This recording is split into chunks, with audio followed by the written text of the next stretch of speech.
Guys, coming this week with a little bit of talk around canned fruit.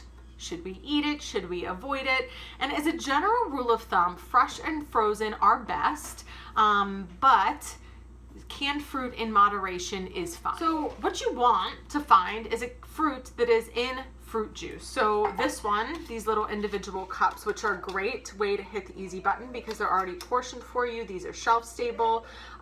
So if you're looking to hit the easy button, this is the way to go. These are in 100% fruit juice. So if I read the label, I see that there's mandarin oranges, water, white grape juice, and lemon juice and citric acid, and that's just to preserve the color. So this is ideal, right?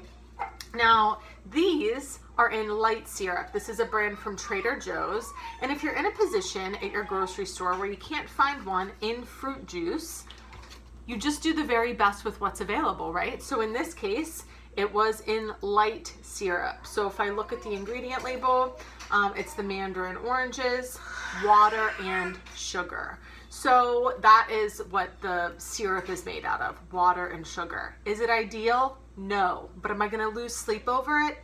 No. So what we did with this is just put it in a strainer in the sink, and I rinsed it with some cool water to just get any of the additional sort of residual extra sugars off. And I worked with it, right? You work with the very best with what's available.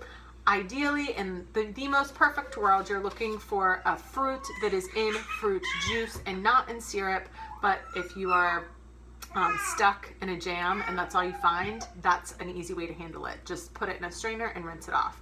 Hope that that's helpful. Enjoy your mandarin oranges in moderation, and happy cooking.